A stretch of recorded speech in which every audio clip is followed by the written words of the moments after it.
Меджлис раздал в Крыму около 1000 туш баранов в честь Курбан-Байрама. И еще 700 баранов в местах компактного проживания на территории материковой Украины. Как сообщил первый заместитель председателя Меджлиса Нариман Джилял, это стало возможно благодаря помощи крымско-татарских диаспор из Турции, Германии и Нидерландов.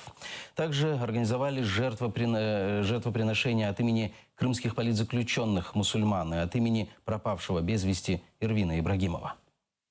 Так как они, будучи мусульманами, не имеют возможности, находясь под арестом, сами осуществить этот важный для мусульман обряд, мы с согласия их семей, конечно же, осуществили это, то есть бараны были зарезаны от их имени, и мясом распоряжались их семьи.